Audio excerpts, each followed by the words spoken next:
up, my problem children? Welcome to Guns with Daniel. Thanks for coming back for another one. Now let's get after it.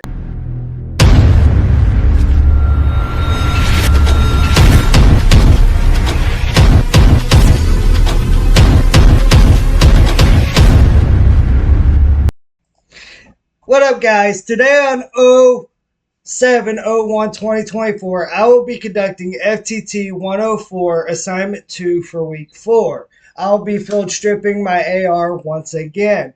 As most of y'all know, this is my Ruger AR chambered in 5.56 and 2.23.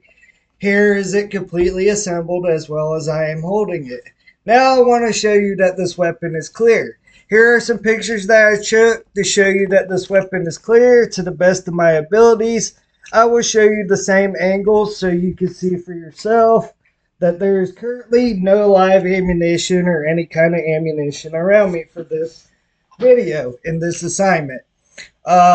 First step you're going to want to do to separate this weapon is you're going to want to drop your bolt forward.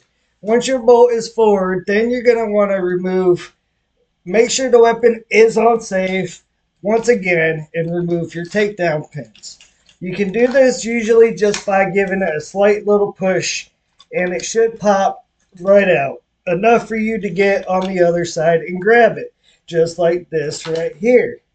So once you get your takedown pins up and popped out, this allows you to separate your upper and lower receiver, just like that right there. So once you get your upper and lower receiver separated, what I'm going to do is take my lower receiver for now and set it aside. I want to get into the bolt carrier for this moment in time. I'm going to use my charging handle to remove my bolt carrier bolt assembly group from my upper receiver. Once that is done, I'm going to take my charging handle and set that aside.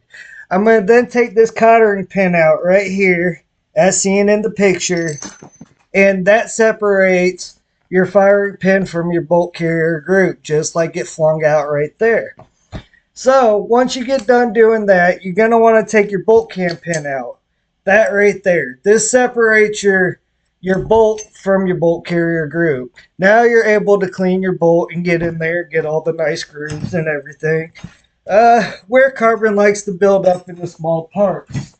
Also, if you really want to get into it, you can separate your handguard. What you're going to want to do there is take down your delta ring.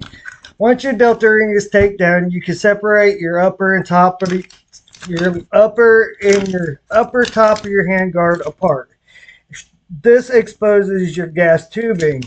That's where all your gases are build up. That's where all your gases build up at. Anyways, this is what you're going to do after you do that is you're going to want to tighten your delta ring back up. So you can see that right here.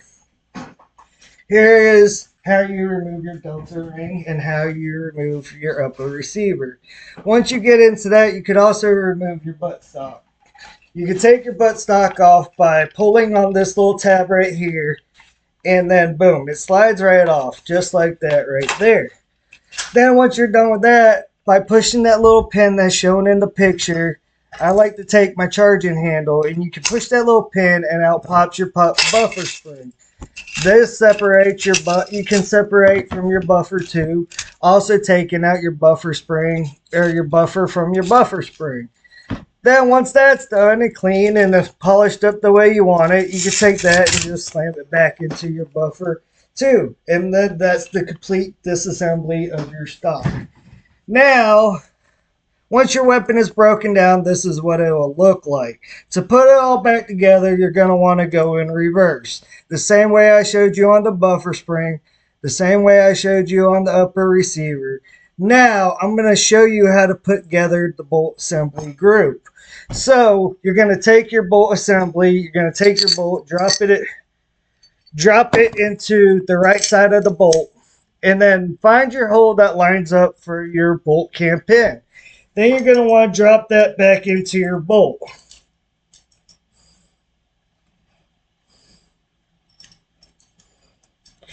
There's two holes in your bolt. If it don't fit in one, it should fit in the other. But you're just going to want to play with it till it drops back in just like that right there. It usually fits in sideways. Then once it's in and it's sideways, you're going to want to take that and rotate it to the other side, just like that right there. So it goes in sideways and then you rotate it that way. Other sideways, I was going to say, but that don't make sense. So you rotate it that way, and that holds it in place. This allows you to drop your firing pin back into the bolt assembly group. Well, sometimes. See what happens if it's not all the way sideways? Your firing pin won't drop right in. So what should happen is if it's set up right and it's done right, your firing pin should drop in just like that right there. Then you're going to want to take your little cotter pin. Then you're going to want to put that back in the hole right there. The cotter pin's important. So what I was told is if I couldn't get it in, this is the part that usually gives me trouble. If I couldn't get it in, just give it a little twist and it should slide right in. So let's see what happens. There, it was right. So I listened, I gave it a little twist, and I got it in a lot quicker than I did before. So once I got all my pieces back together, everything's reassembled. All the little bolts and pieces are together. I'm going to take my charging handle, set it back in my upper receiver. Once my charging handle is set back in my upper receiver, I'm going to make sure my bolt's locked all the way out. This will allow my bolt carrier group and my charging handle to slide back in the upper receiver. Then I'm going to push my takedown pins back in, allowing the weapon to lock back together. Well, maybe.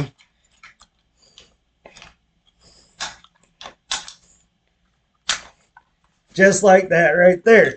Now that my takedown pins are back in, the weapon is back together. To conduct a functions check is what I do is lock back the bolt to the rear, remove the selector switch from safe to fire, pull the trigger, listen for a metallic click. Once you hear that metallic click, you know everything is working properly and you can continue on to a live shoot. Thank y'all for watching. Y'all have a blessed day. Catch y'all on the next one.